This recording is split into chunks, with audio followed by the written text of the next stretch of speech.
Pesawat mendarat di Soekarno-Hatta tepat pukul 2.47 dini hari. Saya, Richard Hale, jurnalis investigasi dari London yang sudah 20 tahun menulis tentang Timur Tengah, duduk di kursi 12A sambil menggenggam tas laptop yang berat. Di kepala saya hanya satu pikiran. Ini lagi, negara berkembang yang chaos. Saya sudah siap melihat antrean imigrasi yang berantakan, petugas yang mengantuk, dan mungkin suap kecil di balik meja. Itu yang biasa saya temui di banyak tempat yang saya liput. Tapi begitu pintu pesawat terbuka, udara dingin AC bercampur aroma kopi Robusta menyambut saya. Dan yang terjadi selanjutnya membuat saya ragu pada semua prasangka saya.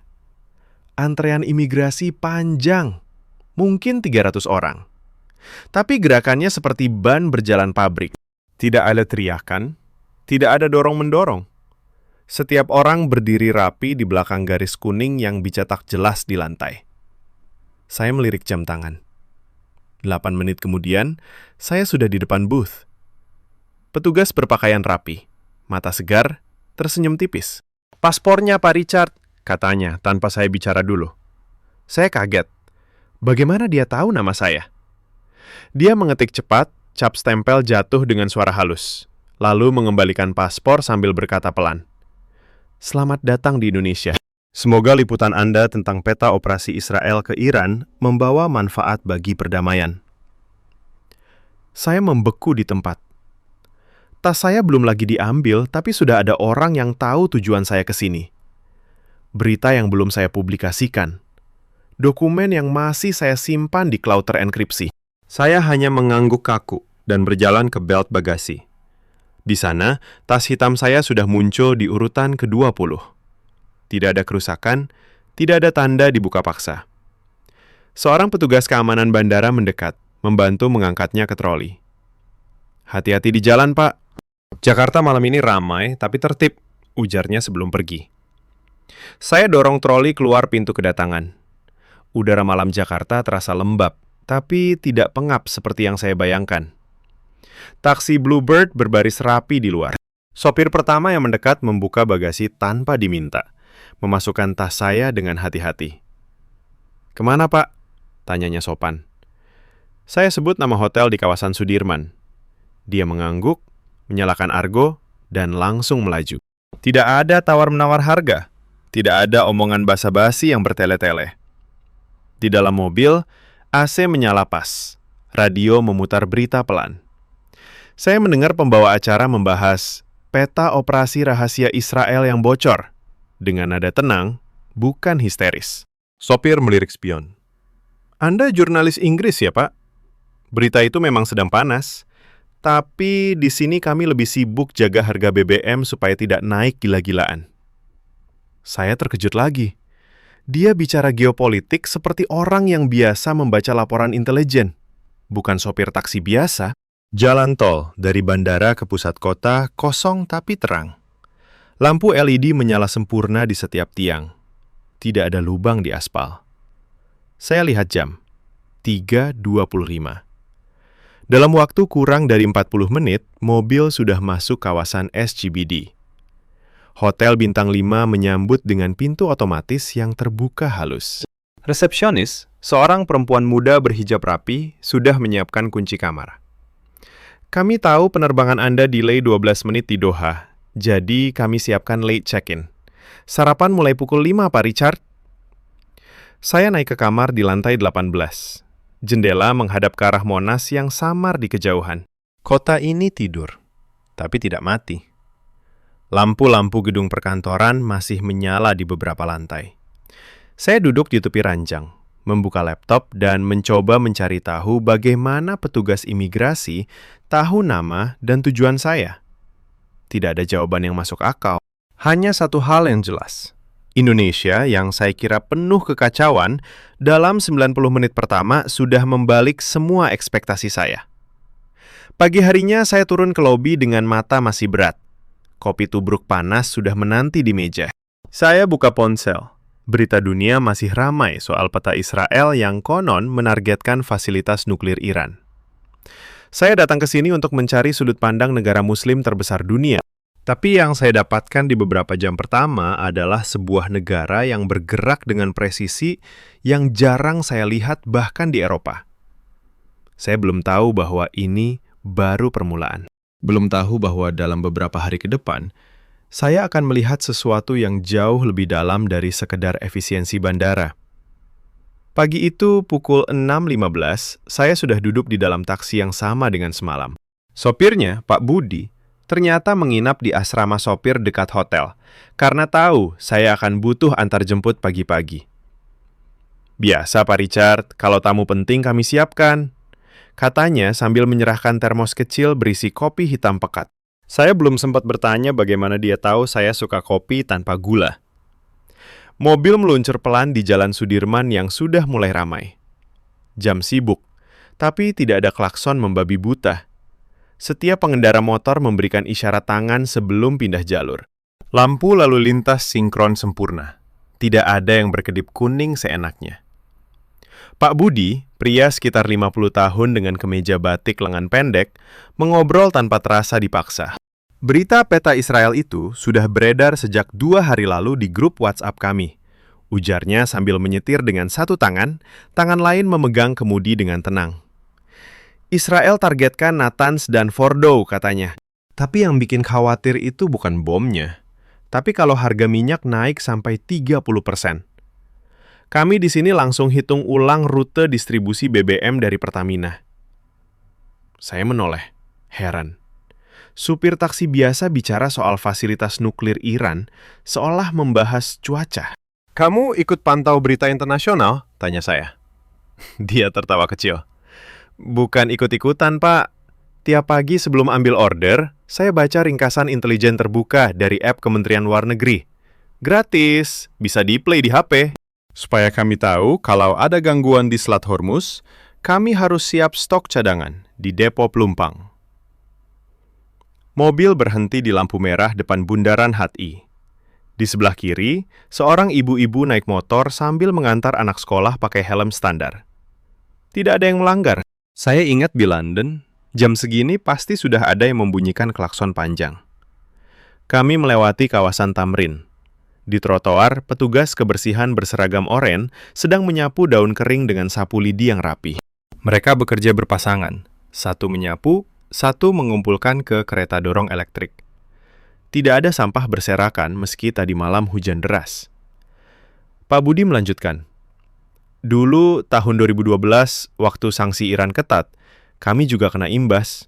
Tapi pemerintah langsung diversifikasi impor dari Arab Saudi, Rusia, bahkan Australia. Sekarang kami punya cadangan strategis untuk 90 hari. Bukan pamer, tapi diam-diam dihitung setiap bulan di rapat koordinasi. Saya membuka notes di ponsel, mencoba mencatat. Tapi yang saya catat bukan hanya fakta, melainkan nada suaranya. Tenang, tidak emosional, seperti orang yang sudah terbiasa menghadapi ketidakpastian dunia. Anda tidak marah sama Israel? Tanya saya. Pak Budi menggeleng. Marah tidak menyelesaikan distribusi solar ke pulau-pulau kecil. Kami lebih pilih jaga harga di pompa tetap Rp6.500 per liter meski dunia naik. Itu yang bikin ibu-ibu di pasar masih bisa masak. Taksi berbelok masuk ke sebuah warung kopi pinggir jalan di Menteng. Kontak Anda sudah nunggu di dalam, Pak. Namanya Mas Andi, analis pertahanan. Dia bilang, Anda bisa tanya apa saja soal peta itu. Saya turun. Udara pagi masih sejuk. Warung itu sederhana. Meja kayu panjang, kursi plastik, tapi wifi-nya kencang dan listrik tidak pernah padam. Mas Andi, pria berusia 38 tahun berbaju polo hitam, berdiri menyambut dengan jabat tangan kuat. Di depannya sudah ada 2 gelas kopi dan sepiring pisang goreng hangat. Kami tahu Anda datang untuk sudut pandang Indonesia soal konflik itu, katanya langsung, tanpa basa-basi.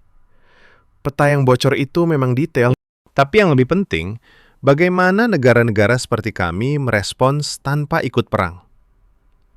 Dia membuka tablet, menunjukkan grafik distribusi energi Indonesia tahun ini. Kami tidak bergantung 100% ke Timur Tengah lagi.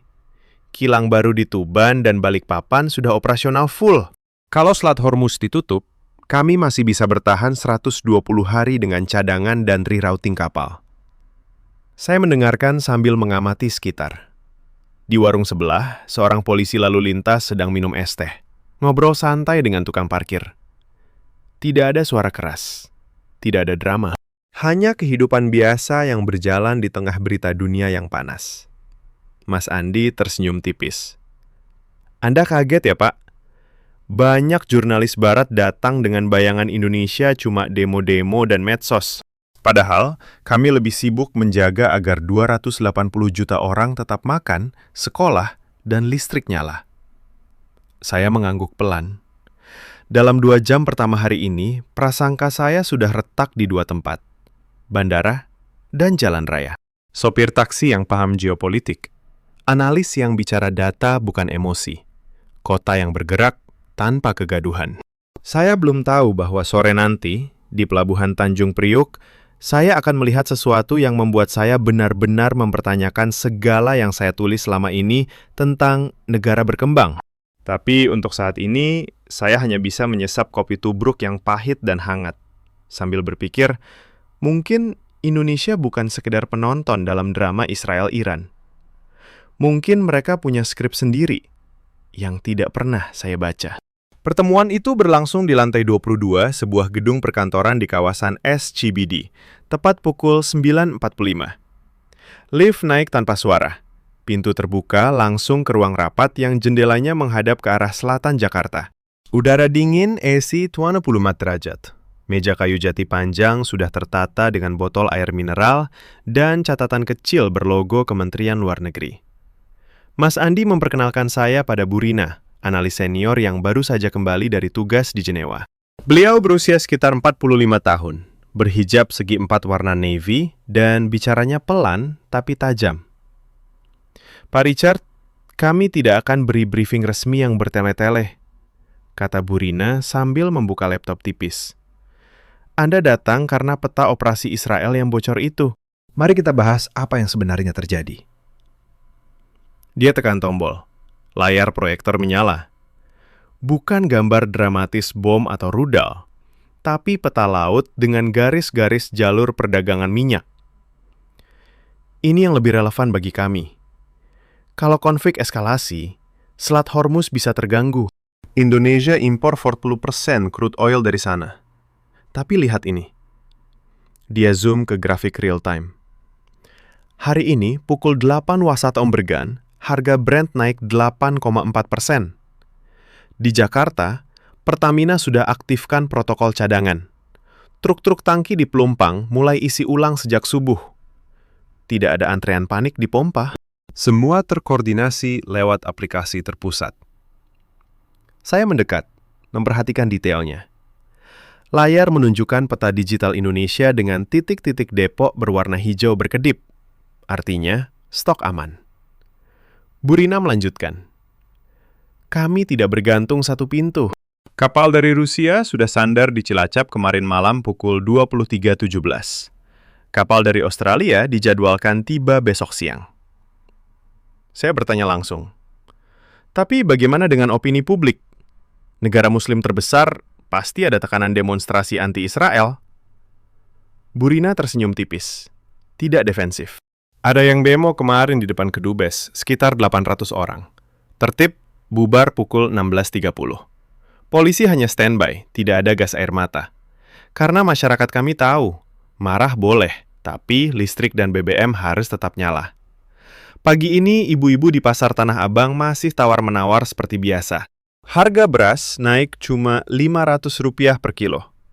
Itu hasil koordinasi Bulog sejak 2 hari lalu. Mas Andi menambahkan, Pak Richard, peta Israel yang Anda kejar itu memang canggih. Satellite imagery, AI targeting, mungkin serangan cyber. Tapi kami di sini punya peta sendiri yang tidak pernah bocor ke media barat. Ini soal ketahanan dalam negeri. Dia geser slide. Tampak tabel koordinasi antar lembaga. TNI, BIN, Kemenlu, BUMN Energi. Setiap jam ada update. Pukul 7 tadi, rapat virtual dengan gubernur 38 provinsi. Semua laporan masuk dalam 12 menit. Tidak ada yang telat. Saya duduk diam, mencoba mencerna.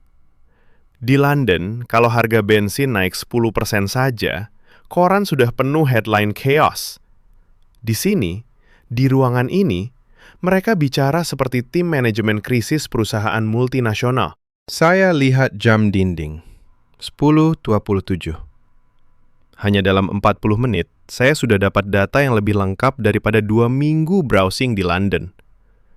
Burina menutup laptop. Kami tidak minta Anda tulis Indonesia hebat, tapi tolong lihat juga sisi ini. Kami tidak perlu teriak-teriak di PBB untuk tetap dihitung. Kami turun ke lobi bersama. Di luar gedung, hujan deras mulai turun tepat pukul 10.45. Tidak ada yang panik. Payung hitam berlogo bank sudah disediakan di pintu.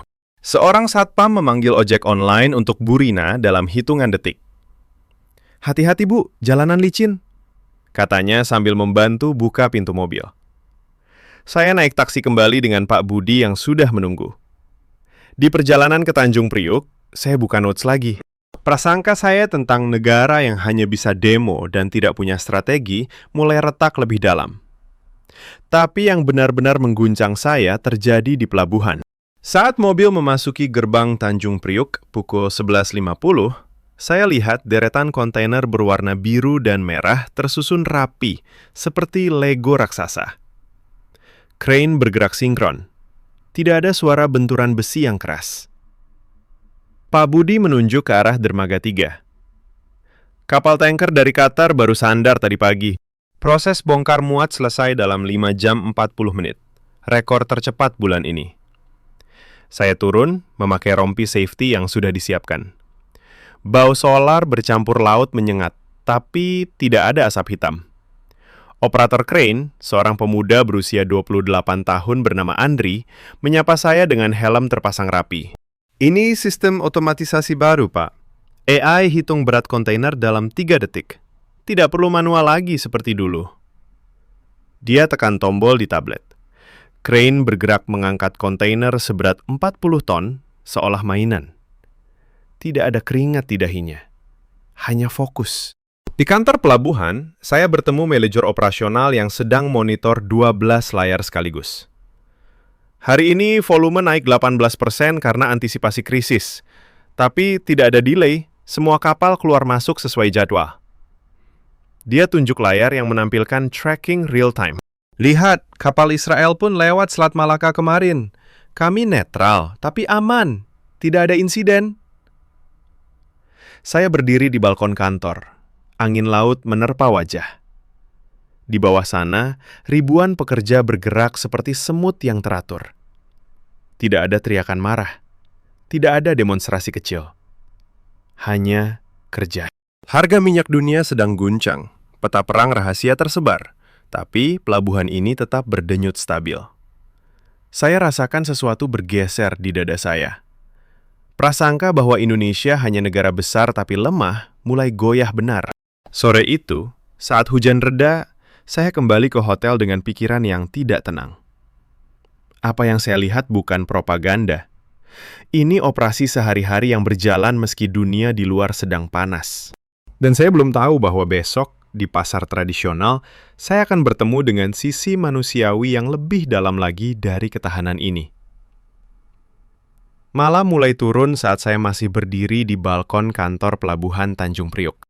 Pukul 11.12, langit jingga di ufuk barat bercampur lampu sorot crane yang baru menyala otomatis. Andri, operator crane tadi, masih di posisinya. Dia tidak buru-buru pulang meski shiftnya sudah habis. "Masih ada satu kapal lagi dari Singapura yang harus bongkar malam ini, Pak," katanya sambil menyerahkan secangkir teh hangat dari termos pribadinya. "Kalau ditunda, besok pagi antrean bisa macet sampai dermaga 5. Saya ikut turun ke lapangan bersama tim operasional.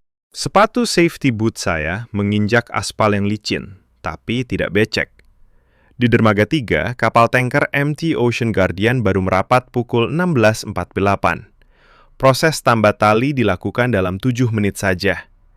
Tidak ada jerit perintah keras, Hanya isyarat tangan dan radio kecil yang berbunyi pelan.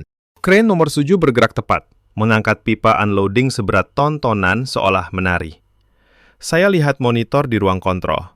Laju bongkar muat 1.250 ton per jam. Lebih cepat dari rata-rata pelabuhan Rotterdam yang pernah saya kunjungi tahun lalu. Manajer operasional, Pak Joko, berdiri di samping saya dengan clipboard digital. Hari ini kami terima instruksi dari pusat pukul 14.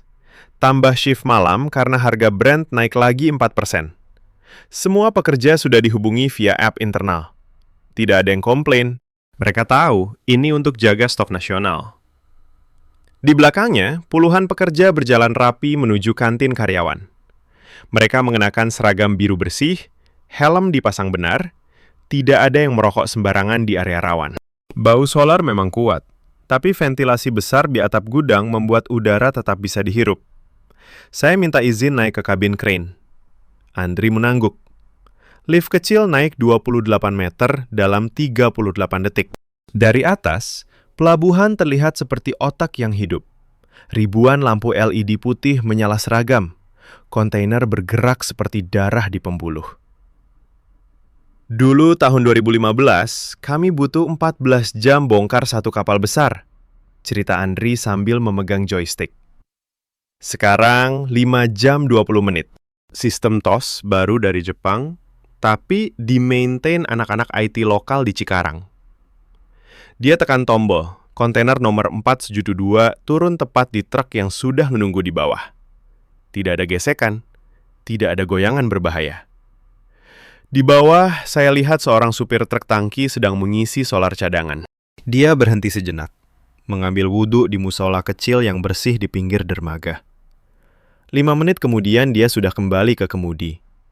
Sholat maghrib berjamaah dilakukan bergantian. Tidak ada yang berhenti total operasi. Kami atur shift sholat supaya crane tidak diam, jelas Pak Joko. Karena kalau satu crane stop, rugi 180 juta rupiah per jam. Pukul 19.35, hujan deras datang lagi. Tapi tidak ada yang panik. Terpal otomatis turun menutupi area sensitif. Pompa air banjir menyala otomatis. Saya duduk di ruang istirahat karyawan, mendengar obrolan mereka sambil makan nasi bungkus. Kalau Iran-Israel beneran perang, kita tetap kirim ke Papua besok pagi, kata seorang mandor. Cadangan di Bitung sudah siap, Gubernur Sulut lapor tadi sore. Mereka bicara soal krisis global seperti bicara cuaca besok. Bukan karena cuek, tapi karena sudah terlatih. Saya keluar pelabuhan pukul 20.50. Pak Budi sudah menunggu dengan mobil yang mesinnya menyala pelan.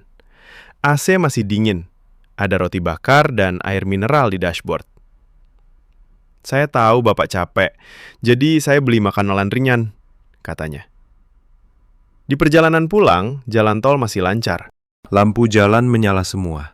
Tidak ada yang mati. Radio mobil memutar berita. Harga minyak dunia naik, tapi di Indonesia SPBU tetap normal. Tidak ada antrean panik yang saya lihat di YouTube negara lain. Di hotel, saya mandi air hangat yang keluar langsung tanpa nunggu. Laptop saya terbuka di meja. Saya menulis catatan. Hari ini di Tanjung Priok, saya melihat sebuah mesin negara yang bekerja tanpa drama.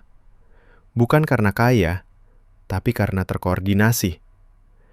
Prasangka saya tentang negara muslim besar yang hanya bisa marah di medsos sudah hampir hancur.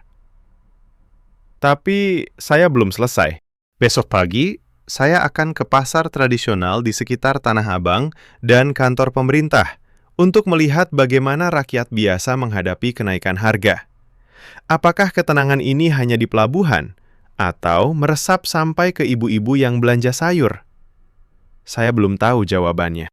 Yang jelas, Indonesia malam ini tidur dengan tenang.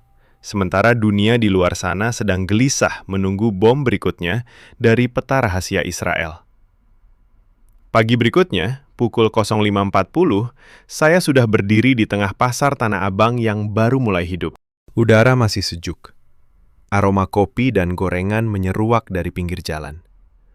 Saya kira akan melihat kekacauan. Ibu-ibu berdesak-desakan, harga melambung karena berita minyak dunia. Mungkin ada teriakan protes. Tapi yang saya temui adalah deretan lapak yang tersusun rapi. Lampu neon putih menyala seragam di setiap gang, dan pedagang yang menyapu lantai beton sebelum membuka terpal. Pak Budi mengantar saya sampai pintu masuk Blok A. "Saya tunggu di warung depan, Pak.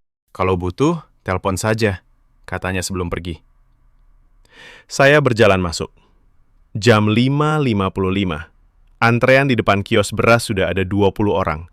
Tapi semuanya berdiri tenang, memegang keranjang plastik. Seorang ibu berusia sekitar 50 tahun, Bu Siti, sedang menimbang beras 5 kilo untuk pelanggan. Timbangan digitalnya menunjukkan angka tepat. Tidak ada yang dibulatkan seenaknya. Harga hari ini 13.800 per kilo, Bu. Naik Rp300 dari kemarin, tapi Bulog sudah kirim pasokan tambahan semalam. Katanya pada pembeli sambil tersenyum. Saya mendekat, memperkenalkan diri sebagai jurnalis. Bu Siti tidak kaget. "Oh, yang dari Inggris ya? Berita Israel-Iran itu. Kami dengar di radio pagi tadi pukul 4.30. Dia melanjutkan menimbang tanpa berhenti. BBM naik sedikit di pompa, tapi kami sudah antisipasi. Kemarin sore, koperasi pasar rapat virtual. Semua pedagang sepakat tidak naikkan harga sembarangan. Kalau naik, pembeli kami yang susah." Di belakangnya, seorang pemuda pegawai Bulog sedang mencatat stok dengan tablet. "Kiriman malam tadi pukul 2.10. 18 truk masuk. Semua dicek timbangan bersama." Saya berjalan lebih dalam ke pasar. Di Los Sayur, jam 6.20. Ibu-ibu sedang tawar-menawar tomat dan cabai. Suaranya ramai tapi tidak ribut. Seorang penjual cabai rawit, Pak Slamet, mengelap timbangan dengan kain bersih setiap kali selesai timbang. "Harga cabai naik Rp2.000, Pak. Karena transportasi dari Brebes agak lambat akibat antisipasi BBM. Tapi besok sudah normal lagi," ujarnya sambil menyodorkan segenggam cabai gratis untuk saya coba. Tidak ada yang memaki-maki. Seorang ibu di depan saya hanya mengangguk. "Ya sudah, ambil 2 kilo saja. Anak-anak masih harus sekolah." Di ujung pasar, ada pojok informasi pemerintah. Meja kecil dengan spanduk, "Posko Pengaduan Harga." 2 petugas dari Dinas Perdagangan sedang duduk, masing-masing dengan laptop dan printer thermal. Seorang pedagang datang melapor harga minyak goreng naik di supplier. Petugas langsung telepon. Dalam 4 menit, sudah dapat jawaban. Stok tambahan akan tiba pukul 10 nanti. Cetakan struk bukti diberikan langsung. Tidak ada janji kosong, tidak ada nanti dulu. Saya keluar pasar pukul 7.35. Harga rata-rata naik tipis, tapi tidak ada kepanikan. Di trotoar, seorang tukang ojek online sedang isi bensin di SPBU kecil dekat pasar. Pompa berjalan normal, antrean hanya 5 motor. Petugas SPBU menyapa setiap pelanggan dengan, "Selamat pagi, Bu, isi berapa liter?" Mesin EDC-nya cepat, struk keluar dalam 8 detik. Saya tanya pada sopir ojek, "Tidak khawatir harga naik terus?" Dia menggeleng sambil pasang helm. "Kami sudah biasa, Pak. Pemerintah kasih subsidi langsung ke nelayan dan angkutan umum. Kalau naik, kami gotong royong saja." Dari pasar, Pak Budi mengantar saya ke kantor Kementerian Energi di Jalan Gatot Subroto. Tiba pukul 8.50. Lobi gedung bersih, AC dingin, dan satpam memeriksa tas dengan scanner cepat tapi sopan. Lift naik ke lantai 9 dalam 22 detik. Di ruang rapat, saya bertemu dengan Pak Hari, Direktur Distribusi BBM. Dia sudah menyiapkan data real-time di layar besar. Pukul 8 tadi, konsumsi nasional naik 6,2% karena antisipasi. Tapi stok kami masih 92% dari kapasitas cadangan, katanya sambil menunjuk grafik. "Kami alihkan pasokan dari Dipo Jawa Tengah ke Jakarta via kereta malam tadi. Tiba pukul 05.15 di stasiun Tanjung Priuk." Tidak ada nada bangga berlebihan, hanya fakta. Saya tanya soal tekanan politik. Pak Hari menjawab tenang. Ada desakan dari kelompok tertentu untuk demo besar. Tapi kami jelaskan di rapat koordinasi. Demo boleh, tapi jangan ganggu distribusi. Sampai sekarang, Tidak ada SPBU yang tutup. Di luar jendela, saya lihat lalu lintas di bawah tetap mengalir. Jam 9.40, tidak ada kemacetan parah meski jam sibuk. Saya rasakan sesuatu yang aneh di dada. Sebuah negara dengan 280 juta jiwa di tengah gejolak global masih bisa menjaga ibu-ibu di pasar tetap belanja dengan harga yang terkendali. Bukan sempurna, tapi terkelola. Siang itu, saat makan siang di warung pecel lele dekat kantor, saya catat di notes. Hari ini prasangka saya retak total. Saya kira harga BBM naik akan bikin chaos seperti di banyak negara. Tapi di sini, dari pasar sampai kementerian, semuanya bergerak seperti tubuh yang sudah terlatih menghadapi badai. Sore nanti, saya akan ikut simulasi krisis di markas TNI. Saya belum tahu apa yang akan saya lihat. Tapi satu hal sudah jelas. Indonesia yang saya kira hanya penonton berisik, ternyata sedang menulis cerita ketahanannya sendiri. Pelan, tapi pasti. Sore itu, pukul 14.30 tepat, mobil hitam dinas berhenti di gerbang markas Komando Gabungan Wilayah Pertahanan 3 di Cilangkap. Pak Budi tidak boleh masuk lebih jauh. Tapi seorang perwira muda sudah menunggu di pos jaga dengan payung hitam. Pak Richard Hale, silakan ikut saya. Simulasi dimulai pukul 15, katanya sambil membawa tas saya ke dalam. Gerbang besi tebal terbuka tanpa suara berisik. Hanya klik elektronik halus. Udara di dalam kompleks terasa lebih sejuk. Pohon-pohon besar tertata rapi, tidak ada sampah di selokan drainase. Saya digiring ke ruang briefing bawah tanah. Lift turun 3 lantai dalam 18 detik. Pintu terbuka ke ruangan ber-AC 22 derajat, dindingnya dilapisi layar LED besar. Di depan sudah duduk 8 orang. 5 perwira TNI, 2 analis sipil, dan seorang teknisi. Kolonel Infanteri Ahmad Santoso, pria 52 tahun berpakaian loreng lengkap tapi rapi, berdiri menyambut dengan jabat tangan kuat. Kami izinkan Anda ikut sebagai pengamat. Tidak ada rekaman, tidak ada kutipan langsung. Ini simulasi internal. Ujarnya pelan tapi tegas. Jam dinding menunjukkan 14.58. Lampu redup, lalu layar utama menyala. Peta digital Selat Hormuz muncul, ditandai titik merah berkedip. Skenario, pukul 15 WIB hari ini. Serangan Israel ke fasilitas Iran eskalasi. Selat Hormuz ditutup 72 jam. Harga minyak Brent naik 42% dalam 4 jam, kata Kolonel Santoso. Suaranya tenang, seperti sedang membaca cuaca. Tidak ada nada dramatis. Tim langsung bergerak. Seorang kapten di sebelah kiri mengetik cepat. Aktifkan protokol cadangan nasional level 3. Dalam 47 detik, layar menampilkan update real time. 14 dipo utama di Jawa, Sumatera, dan Kalimantan sudah mengunci pasokan. Truk cadangan di Pelumpang siap gerak pukul 15.20. Target distribusi ke SPBU prioritas. 98% tercover dalam 6 jam. Saya memperhatikan tangan mereka. Tidak gemetar. Tidak ada keringat di dahi meski ruangan ini simulasi perang. Kolonel Santoso menoleh ke saya.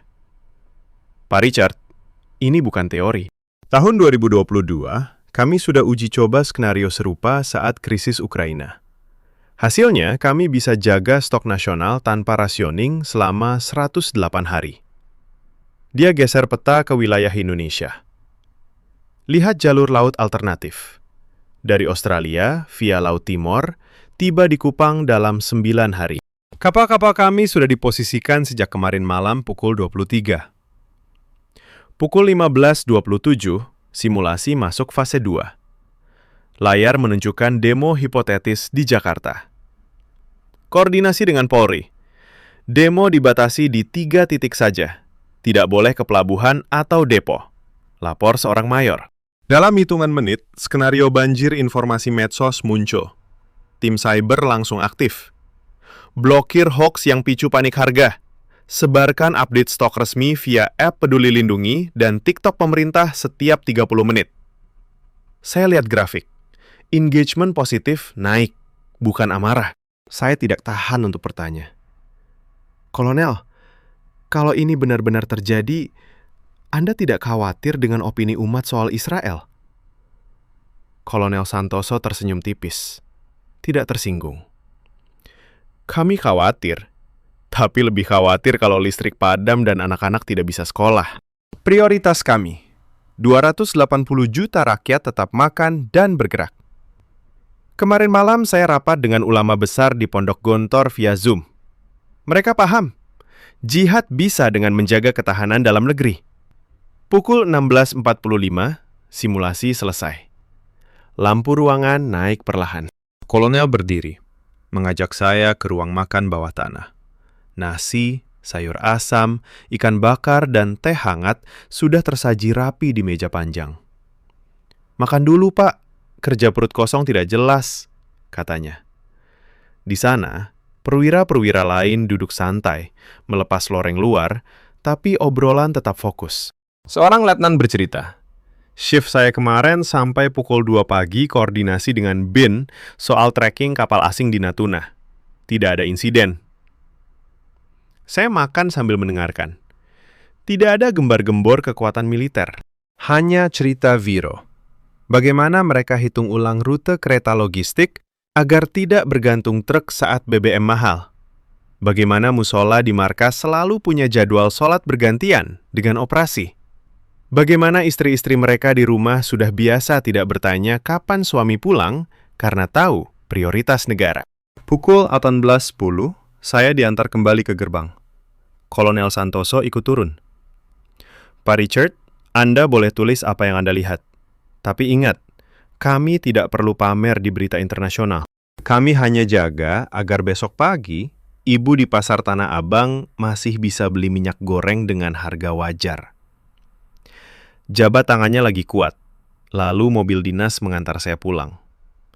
Di perjalanan kembali ke hotel, hujan deras mengguyur kaca mobil. Jam 19.05, lampu-lampu Jakarta tetap terang. Saya buka notes di ponsel, jari saya agak gemetar. Hari ini di markas TNI, saya melihat sebuah sistem yang bekerja diam-diam. Bukan senjata canggih yang mereka andalkan, tapi koordinasi, disiplin, dan prioritas yang jelas. Prasangka saya tentang negara besar yang hanya bisa marah tanpa rencana sudah hancur berkeping-keping. Malam ini di kamar hotel lantai 18, saya duduk lama di depan jendela. Hujan masih turun. Saya belum siap menulis laporan akhir. Karena besok, saya tahu ada satu momen lagi yang akan menyelesaikan perjalanan ini. Saat saya sendirian di malam hujan, mengakui semua kesalahan pandangan saya selama ini. Malam itu hujan deras mengguyur Jakarta sejak pukul 19.40. Saya duduk sendirian di balkon kamar hotel lantai 18. Kaki telanjang menyentuh lantai keramik yang dingin. Laptop terbuka di meja kecil. Layarnya menyala redup. Hanya suara rintik air yang jatuh di kanopi kaca dan hembusan AC yang pelan. Jam dinding menunjukkan 21.15. Kopi tubruk yang saya pesan pukul 20.50 masih hangat di cangkir. Uapnya naik tipis. Saya buka file notes yang sudah penuh sejak hari pertama. Judulnya masih Liputan Israel-Iran, Sudut Indonesia. Tapi malam ini jari saya tidak langsung mengetik fakta. Saya hanya menatap layar, membaca ulang catatan demi catatan. Bandara yang presisi dalam 11 menit. Pak Budi yang bicara cadangan BBM sambil nyetir. Bu Siti di pasar yang tidak naikkan harga sembarangan. Crane di Tanjung Priuk yang bergerak seperti jarum jam. Ruang simulasi di Cilangkap. Yang tenang meski skenario perang dunia. Saya tarik napas dalam. Hujan semakin deras. Petir samar di kejauhan. Di London, kalau saya dapat tugas seperti ini, saya pasti sudah menulis judul bombastis. Negara Muslim terbesar bereaksi atas krisis Timur Tengah. Tapi sekarang, setelah 6 hari di sini, kata-kata itu terasa kosong. Saya ambil pulpen, coret manual di kertas catatan hotel. Prasangka saya salah besar, tulis saya. Saya datang dengan bayangan Indonesia sebagai kerumunan yang ribut di medsos. Demo setiap hari, tapi lemah dalam aksi nyata. Saya kira mereka hanya akan marah-marah soal peta rahasia Israel, lalu kembali ke rutinitas keos. Tapi yang saya lihat adalah sebaliknya. Saya ingat wajah Bu Siti pagi tadi. Cara dia menimbang beras dengan timbangan digital yang dikalibrasi setiap minggu. Karena Pak Slamet menyodorkan cabai gratis sambil menjelaskan kenapa harga naik tipis. Mereka bukan aktivis, bukan analis. Mereka hanya orang biasa yang tahu prioritas. Anak harus makan, sekolah harus jalan. Besok pagi, pasar harus buka lagi.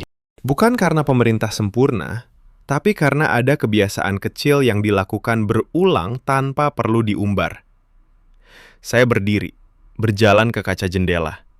Di bawah, lampu-lampu mobil di Jalan Sudirman masih mengalir pelan. Tidak ada kemacetan total meski hujan deras. Lampu merah tetap sinkron. Sebuah ambulans lewat dengan sirene pelan. Bukan membelah jalan seperti di banyak kota lain.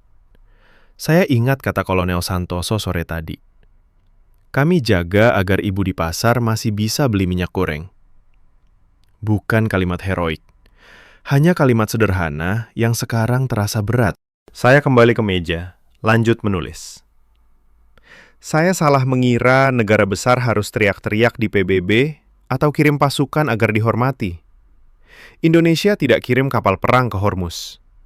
Mereka kirim truk cadangan ke Pelumpang pukul 02 dini hari. Mereka tidak bikin headline besar soal simulasi krisis. Mereka cukup pastikan listrik nyala dan harga di warung tidak gila-gilaan. Itu kekuatan yang tidak saya pelajari di buku-buku geopolitik barat. Hujan semakin lebat. Pukul 22.05, saya dengar suara azan Isya dari masjid dekat hotel. Suaranya jernih, tidak terganggu angin. Beberapa menit kemudian, lampu di kamar sebelah menyala redup. Tamu lain mungkin baru pulang sholat. Kehidupan tetap berjalan. Tidak ada kepanikan meski berita dunia penuh prediksi perang besar. Saya tutup laptop. Tidak ada laporan malam ini. Besok pagi, saya harus ke bandara. Pulang ke London. Tapi sebelum itu, saya ingin mencatat satu hal lagi di kertas. Terima kasih Indonesia, kamu tidak ubah pandangan saya soal Timur Tengah saja. Kamu ubah cara saya melihat apa itu kekuatan sebenarnya di abad ini. Bukan yang paling berisik, tapi yang paling siap saat badai datang. Saya simpan kertas itu di tas. Hujan masih turun. Malam ini, untuk pertama kalinya dalam karir saya merasa kecil. Bukan karena takut, tapi karena baru sadar betapa banyak yang belum saya mengerti tentang negeri ini. Dan betapa tenangnya sebuah bangsa yang belajar dari sejarah tanpa harus pamer di setiap kesempatan. Besok di bandara, saya tahu akan ada satu momen penutup yang tidak saya duga. Tapi malam ini, di balkon kamar dengan hujan deras, saya sudah mengakui semuanya. Pagi terakhir di Jakarta, pukul 5.55, saya sudah duduk di kursi taksi Bluebird yang sama. Pak Budi datang tepat waktu, membawa termos kopi hitam dan 2 bungkus nasi uduk hangat. Untuk di pesawat, Pak. Siapa tahu makanannya kurang enak, katanya, sambil memasukkan tas saya ke bagasi dengan hati-hati. Mobil meluncur pelan di Jalan Sudirman yang masih sepi. Hujan semalam meninggalkan genangan kecil di pinggir jalan. Tapi trotoar sudah kering, karena petugas kebersihan mulai bekerja pukul 4. Di tol menuju Soekarno-Hatta, lampu jalan masih menyala kuning lembut. Jam 6.40. Antrean di gerbang tol hanya 4 mobil. Petugas memindai e-tol dalam 3 detik. Tidak ada yang membayar tunai dengan ribet. Radio mobil memutar berita pagi. Harga minyak dunia stabil setelah eskalasi Israel-Iran mereda sementara. Pak Budi berkata pelan, "Alhamdulillah, stok kami aman. Besok pagi ibu-ibu di Tanah Abang tetap belanja seperti biasa." Saya turun di Terminal 3 pukul 07.25. Bandara sudah ramai, tapi tertib. Antrean check-in maskapai, saya hanya 12 orang di depan. Petugas ground staff, seorang perempuan muda berkerudung, tersenyum saat melihat paspor saya. "Pulang ke London ya, Pak Richard? Semoga liputan Anda bermanfaat. Hati-hati di perjalanan." Dia mengecek tiket dalam 40 detik, mencetak boarding pass, dan mengingatkan gate tanpa saya tanya. Tas saya masuk belt dengan label prioritas yang sudah disiapkan hotel semalam. Di ruang tunggu gate, saya duduk dekat jendela. Pukul 8.10, pesawat masih boarding. Saya buka tas, ambil kertas catatan malam tadi. Baca ulang tulisan tangan saya sendiri. Prasangka yang hancur, satu persatu. Saya datang sebagai jurnalis skeptis yang mengira Indonesia hanya akan ribut di medsos soal peta rahasia Israel. Tapi yang saya bawa pulang adalah cerita tentang sebuah negeri yang bekerja diam-diam. Saya ingat petugas imigrasi hari pertama yang tahu nama dan tujuan saya. Sopir taksi yang paham rerouting kapal minyak. Ibu Siti yang menjaga harga beras naik hanya Rp300. Crane di Tanjung Priuk yang bongkar muat tanpa drama. Ruang simulasi di Cilangkap yang tenang meski skenario perang. Semua bukan kebetulan. Semua adalah kebiasaan kecil yang dilakukan berulang oleh jutaan orang biasa. Pukul 8.45, boarding dimulai. Saya berdiri di antrean, melihat penumpang lain. Keluarga dengan anak kecil yang anteng, pebisnis yang mengetik di laptop, seorang nenek yang dibantu pramugari mendorong kursi roda. Tidak ada dorong-mendorong. Pramugari tersenyum.